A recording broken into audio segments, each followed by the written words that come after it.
YouTube. I'm not going to do my usual intro because this isn't a usual video. I've got Baron here and he always looks sad, so that's not the only reason he looks that way.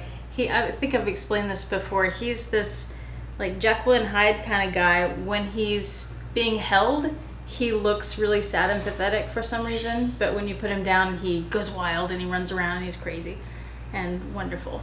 So I just wanted to show him to you, and then I'm going to put him down and we'll get into what this video is about. So Sebastian died. Sebastian is my other dachshund, or was my other dachshund. Gotta adjust my chair. If you've been following his story, I've done a couple of videos on him, and I'll link those below if you haven't seen them yet. So he was almost 15. He was about a month shy of his 15th birthday. And on August 1st, I took him to an emergency vet clinic because he was having a few different symptoms.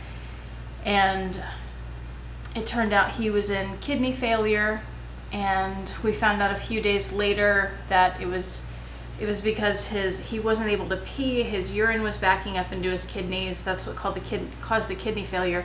But the reason that the urine was backing up was because he had cancer. There was a tumor in his urethra that blocked it from getting out of his bladder and leaving his body.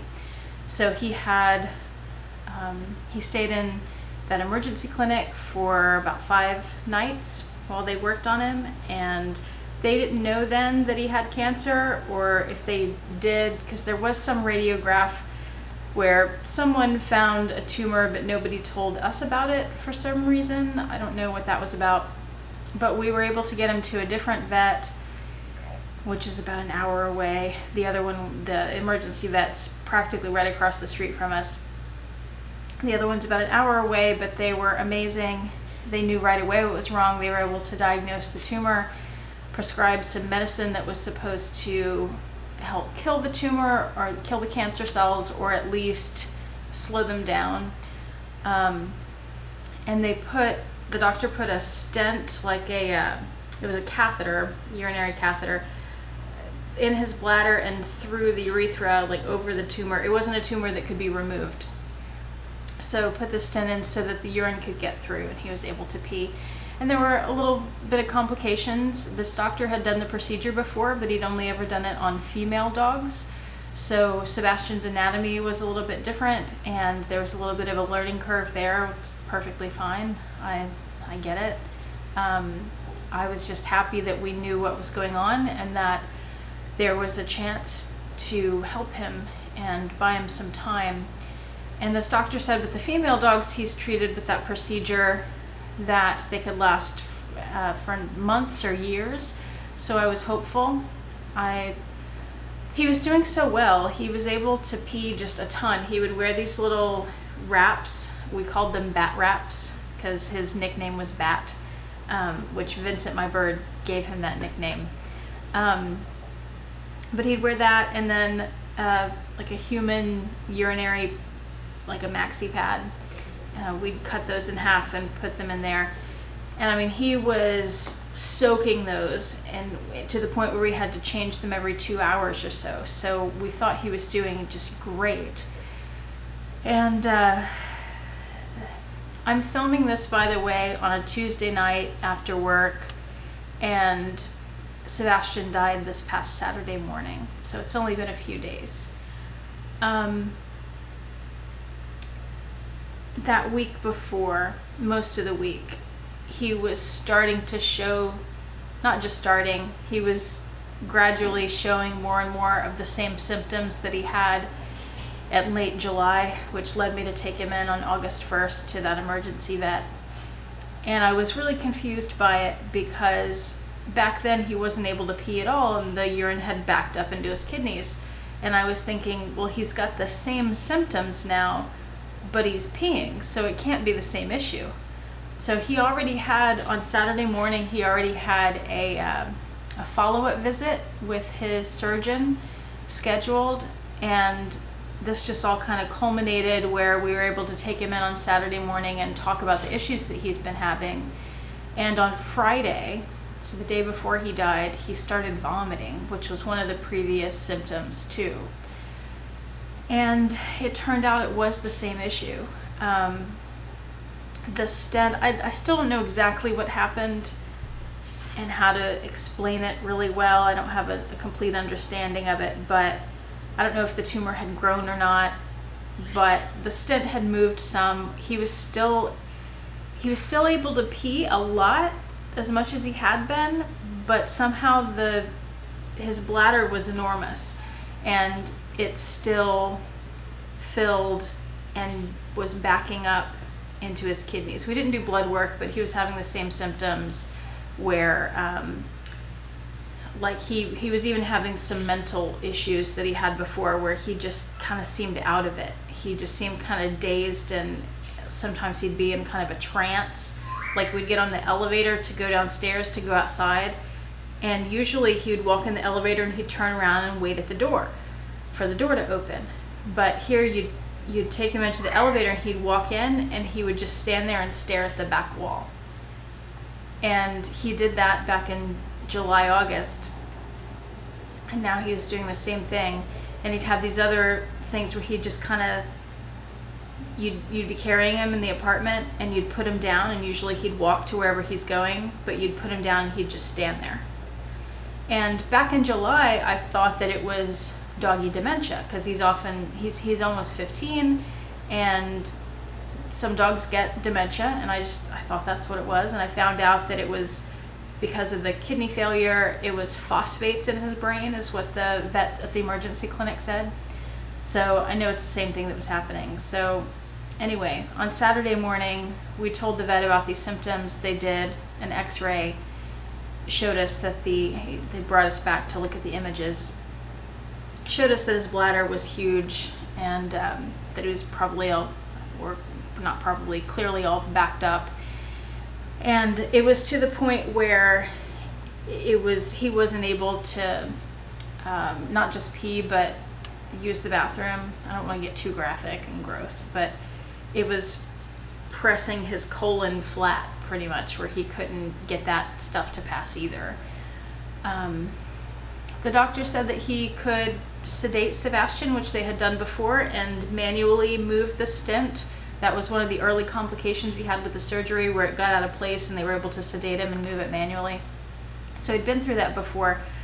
But the thing was, I knew that if he was peeing this much and this was still happening, that this manual manipulation would just be temporary. And the vet said, I mean, we could do it and he could be back in the same situation tomorrow. And I just couldn't do that to him. I didn't want to let him go, but I couldn't keep putting him through this. Baron's jumping on me.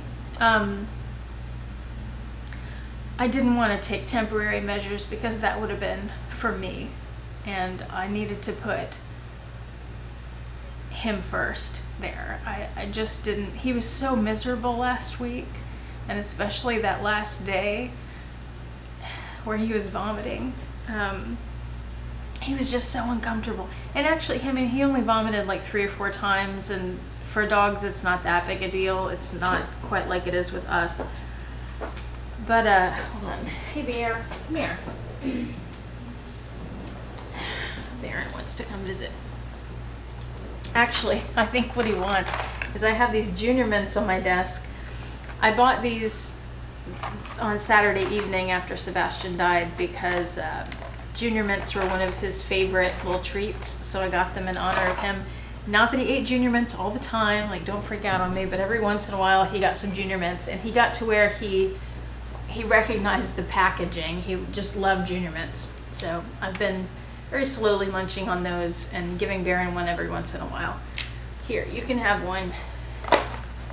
Bear. Here you go, Bear. Don't eat your foot. He just swallowed it, though. He didn't even chew it. I'm going to put you on the floor. So where was I? Yeah, so we were looking at the x-rays and talking to the doctor, and it's kind of funny that the night before, on Friday night, I had seen Sebastian kind of getting worse and worse, and I just had this feeling that when we took him in on Saturday that was going to be it. So Friday night, like I've been doing since we found out about all this, since August, I've been really cherishing my time with him. We've been doing things together that he enjoys. He's gotten a lot of special treats that he enjoys. And so Friday night I just cuddled with him, and like I was laying in bed and I put him on top of me and was petting his head, and I kind of had my hand on him and feeling him breathe, things like that. And I just kind of had a feeling that was going to be it. And when we were leaving for the vet on Saturday morning, he has a stroller because he's older and it's hard for him to go on long walks. So we got the stroller for him so Baron can do his long walks and be, you know, like walk at a rigorous pace, but Sebastian can get in the stroller and take a break. So I put him in the stroller, and I had him say bye to Vincent, and I picked up Baron and had them say bye to each other, and they were like, "Get out of my face." You know, they didn't know what was going on, but they said little goodbyes, and we went to the vet and found all this out, and I just knew it was time. So we went into the we called it a comfort room, and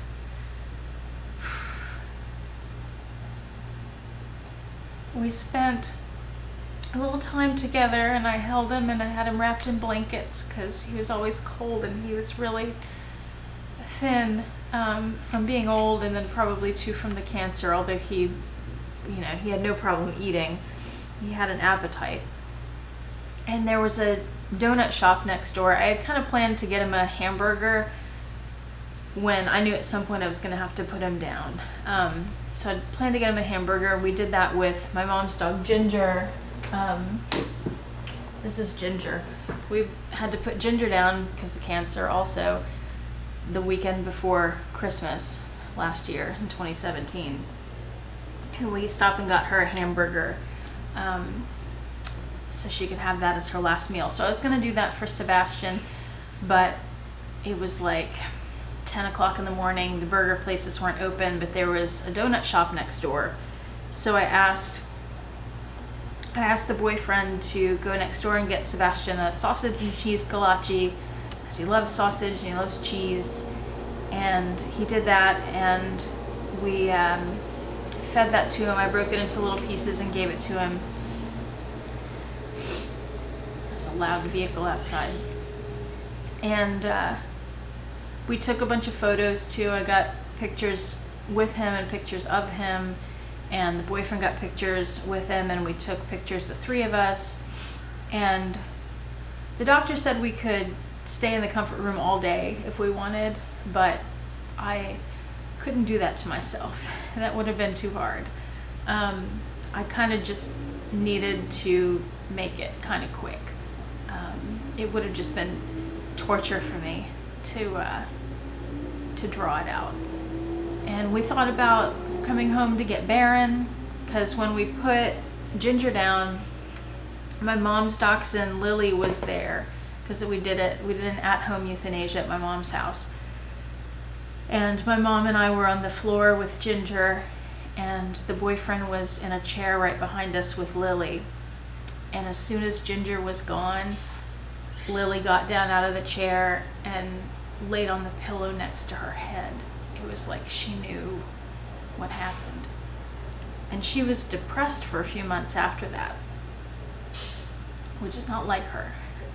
So we thought about getting Baron so he would know what happened to his brother and where he went and why Sebastian wasn't coming back, because I don't know what he thinks now. But like I said earlier, this vet was about an hour from where we live, and Baron has a lot of energy, and I felt like I didn't want to draw it out, and I also didn't know how Baron would act, if he would kind of behave himself like he's not doing right now. He's jumping on me and pushing me, or if he would be calm, or if it would kind of traumatize him like it did a little bit to Lily. So we just decided to leave Baron at home where he was and stay there with Sebastian. So we fed him the kolache, we took photos with him. We decided to go back, sent the boyfriend back, and he got another kolache and brought it back for him, and he ate that too, and we got more pictures.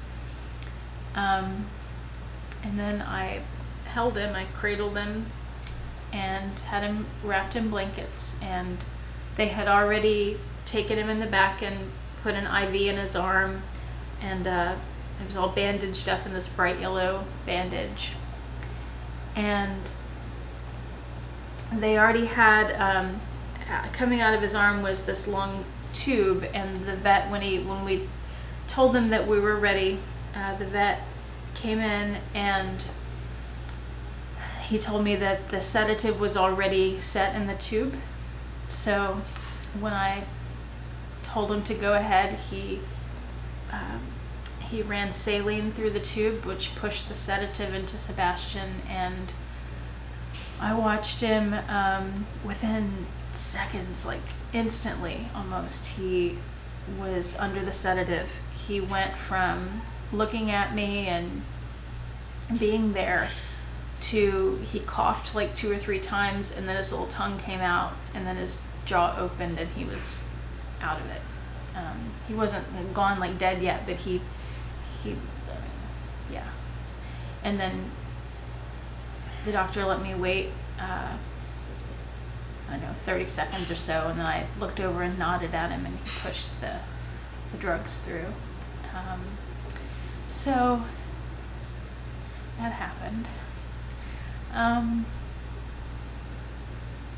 It actually hasn't been as difficult as I thought it was going to be, and I think that's because I knew it was coming.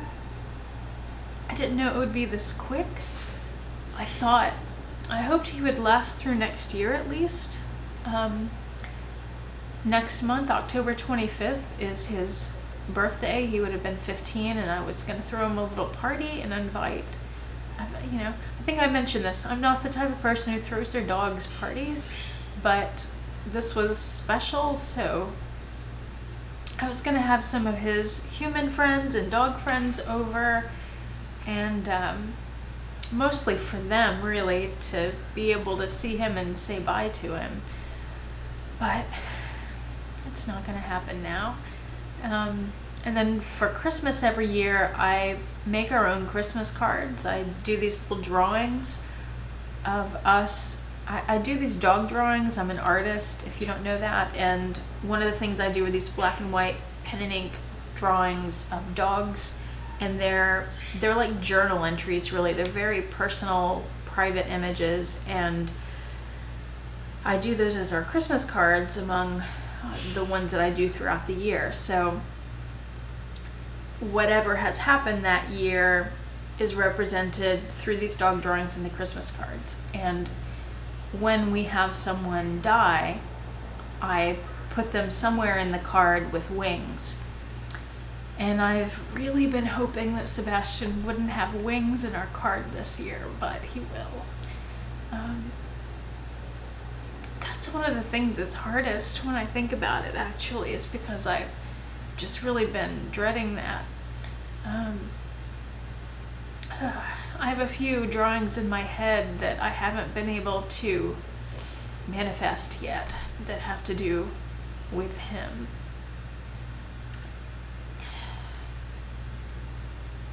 One of them, right after he got his diagnosis, one was me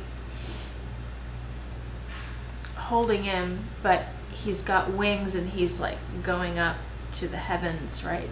And he's kind of flying away, but I'm still holding on to his feet because I don't want to let him go.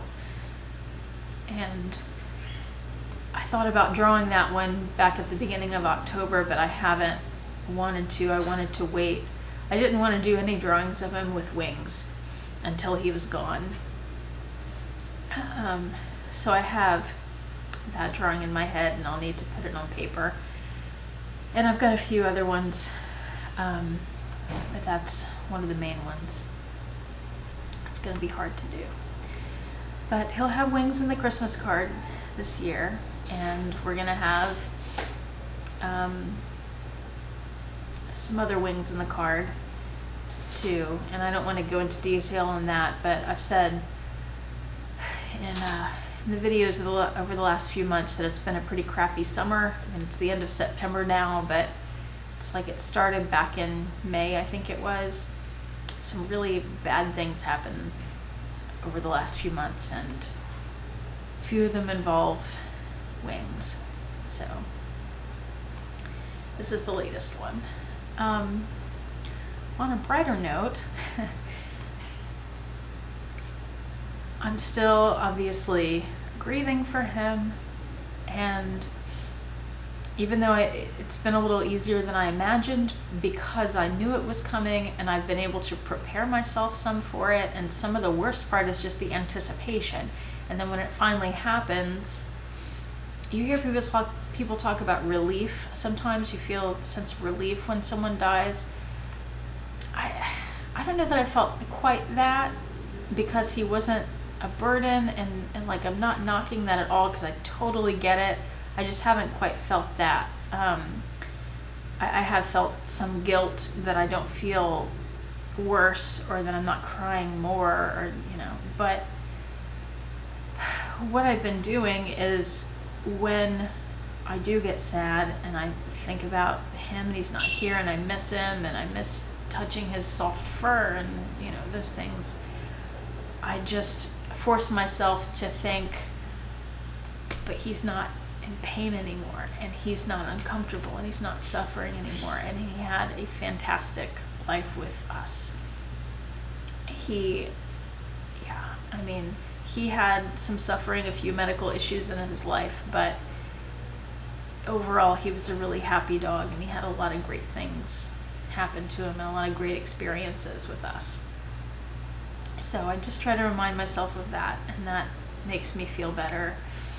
And then also, besides that he's not suffering, the other good thing, the other bright spot in losing an animal, is that it opens space for a new animal.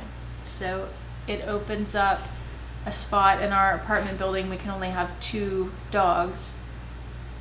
So it allows us to be able to rescue another one and help another dog. And I know it probably sounds like it's way too quick for this, but I mean, I've never had a dog as old as Sebastian was.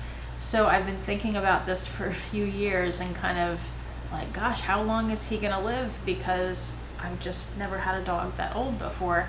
And like, not complaining at all that he lived that old. I wish he would live forever, but you know, it's just not how it works. So it's something that's been on my mind for a few years.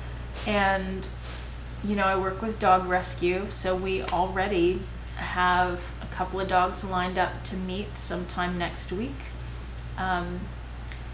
It's not so much that I'm in a rush to replace him or anything. He can't be replaced, of course, but I, one, want to save another dog, help another dog in need. There are always way too many animals in need.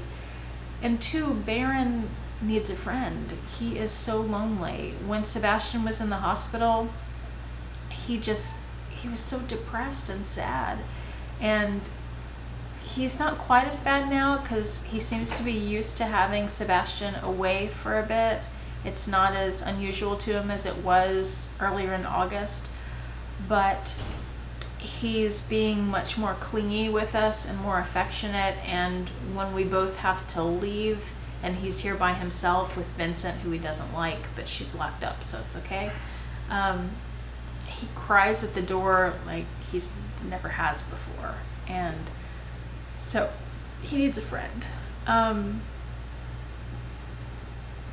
So when that friend comes, his new brother or sister, when we meet them and they become part of the family, I will certainly introduce you. Till then, I don't know what else to say. I really was not planning on saying all this and getting quite so emotional, but I didn't know what I was going to say. I wanted to let you know that he's gone, and because I know a lot of people were following this and care about it, and a lot of you have dogs and you've been through things like this, or you will. And so yeah, I know there's a lot of people who understand. So yeah, I didn't know what I was going to say, but I wanted to let you know what happened and that he's not here anymore. He was doing so well too. It's hard to understand that part of it, but it's like, how could he be peeing so much and then he still had the same problem where he's backing up? I don't get it. But he did, and it was the right time, and I still feel good about that decision. I'm not questioning that. So that's it. I don't know. I got a package in the mail today. I was about to say I probably won't post anything else for the rest of the month, which is just another few days. But I did get a package today, which is a handbag to open. And so I'm gonna film that next, actually. Like, dry my eyes, wash my face, film a handbag unboxing after all this. And that was a bag that I ordered before he died. So I just want to go ahead and film that and get it over with. I don't know if I'll post it this month or next month. It doesn't matter, does it? That's it. Quick interlude. Oh, there are two of them. And for each. Good. This is Lily.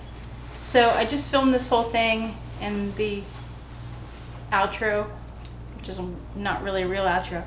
Anyway, right after I finished filming, my mom called because she's staying the night because she was dropping Lily off, her dog. Baron, please stop jumping on me. Because my mom's going out of town for work for a couple nights, so we're keeping Lily, which is good because Baron will have some company now. I'm going to put Lily down. And Grandma, of course, always comes prepared with presents, and look what she brought. She brought a bat toy. She got one for Baron and one for Lily in honor of Sebastian, who we called Bat.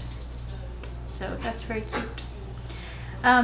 Also, I remembered while I was walking up to the garage to get her and coming back that there were two other things I wanted to tell you. Okay, so here's the sunset from Saturday night, the night that Sebastian died.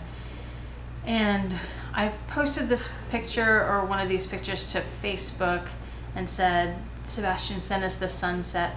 We're always looking out we have this wall of windows in the new apartment that looks out west toward the sunset. And we're both photographers. So, and the boyfriend especially, he does landscapes. He's really into sunsets more than I am. And so he's been trying to get a really good sunset.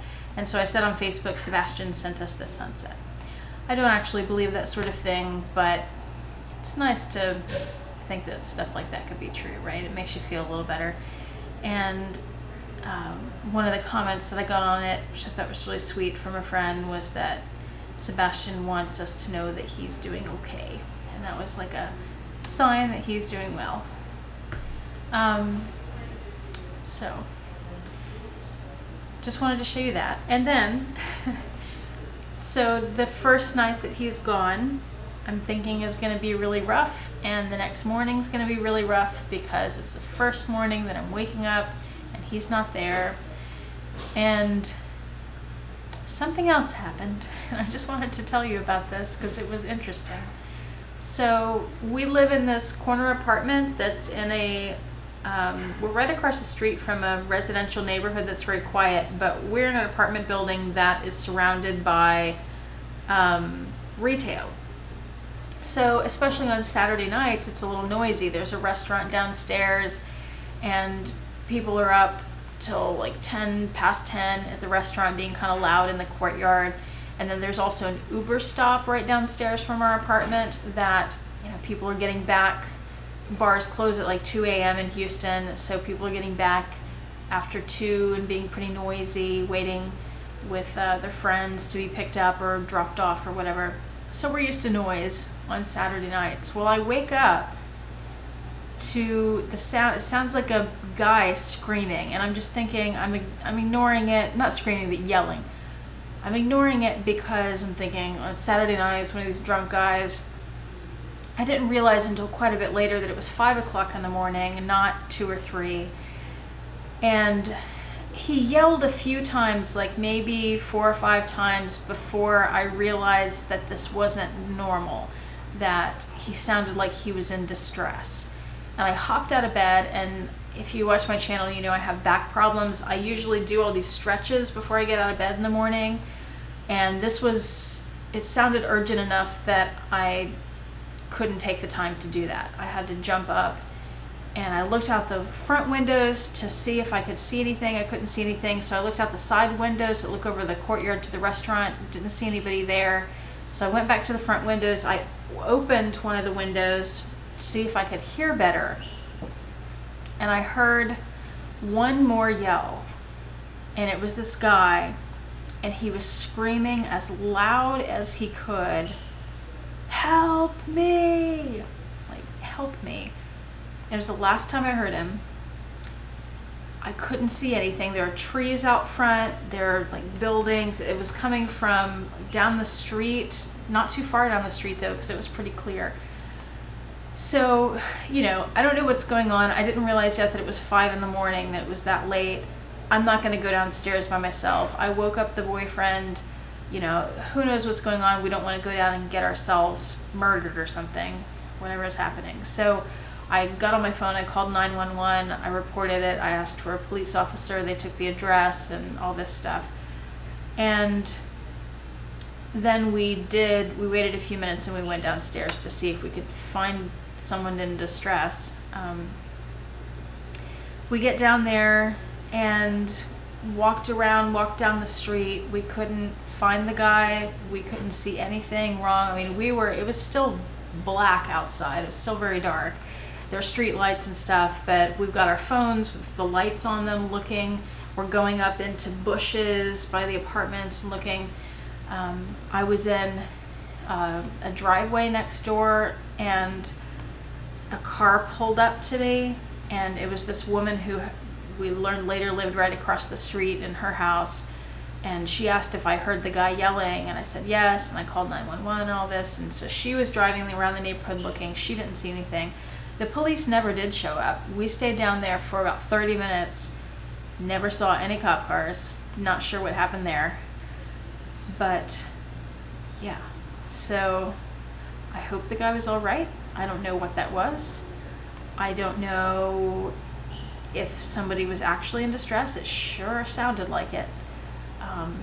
Or if somebody was just like pulling a prank, or if it was some mentally ill person yelling. I don't know what happened. That'll always be a mystery, I guess. But we did what we could, and I hope that the guy is okay. But kind of getting back to Sebastian, if I could, that I was saying that I thought that morning was going to be really hard. I'd wake up and he wasn't there, and instead I had this experience. So, not that that should be all about me or anything, but that's what happened the day after. Spent most of the weekend in bed, not like boo-hooing and all depressed and woe is me, but Saturday just stayed in bed and cuddled with Baron and just, you know, thought about Sebastian and memories and things. And then Sunday, I'm the type who, in addition to my drawings that are like journals, that are very personal, I also write things out. So I did want to go ahead and write everything out. And it's pretty much what I've told you, among other things that are even more personal. So I took a couple hours probably and wrote all this out. It was like 5 pages.